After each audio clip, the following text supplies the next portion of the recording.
Today's guest is a big guest. This is our 5th tight end on the show. He doesn't know that, but now he does. We've had 5 tight ends, and we consider them a cornerstone of our podcast at this point. Yeah, not only a cornerstone of the podcast, but a cornerstone of the football program, or of a football team in general. Absolutely. So we'd like to cordially welcome Cole Kelly. Awesome. How are you doing today, Cole? I'm fantastic. How are you guys? Doing well. Thank you for coming. And I'd like to say congratulations on being engaged. Thank you very much. That's I awesome. appreciate that. If you could inform our marketing interns, which we call our listeners, because we're not very good at marketing our podcast. So we just tell other people about our podcast, and they listen to our podcast, and then they go tell other people. So I assume you heard about our podcast from someone else who listens to our podcast. Right, exactly. So hence the marketing interns. Yes. Got it. I So love you got that. it. So now I'm officially a marketing intern as well. Correct? Absolutely. So tell people. Yeah. Okay. Yep. Wield You the put that shield on your resume. carefully. Yes, Yeah. perfect. So our first question would be, how did you propose? Like, how did that process go? Yeah. Well, the actual day of the proposal, so I'm from Red Wing, Minnesota. Beautiful place. If you guys haven't been there, there's a park right downtown next to the river, surrounded by bluffs. Absolutely gorgeous place. Beck and I love walking around there when we go home to visit my family. So I proposed to her at the park.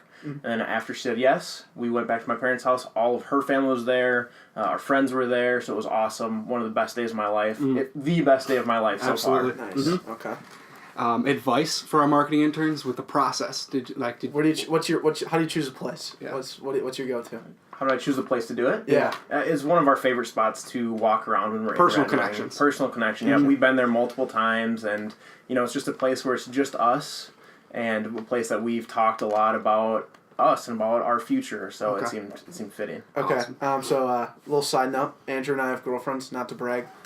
Not planning on proposing anytime soon, so that's completely unrelated. But we just wanted to put that out there. Yes. Did they listen to the podcast? Yes, we've had them on the When we podcast. force them to, they listen to it. I don't think they're Faith maybe a little more than Sierra, but they. No, she doesn't listen. So Okay, is so it okay that you're dating one of your marketing interns? Ooh. Is that... Ooh, Is there a company that's a little policy problem about in the it's Yeah. corporate policy. Corporate policy. Usually We had them don't- sign waivers and stuff, so it's Okay, like, that's okay. all good. Like, Yeah, the fact that we interviewed them too, that we're crossing all sorts of lines. Yeah. Oh my God, They I enjoyed the didn't think interview, about but I don't know how well we did with the interview. I mean, allegedly we did all right. Yeah. Yeah. But anyways, speaking of like when the time is right, like how do you know when the time is right that you don't have to pull the Caruso, pull a recruiting pitch on the day you propose to her?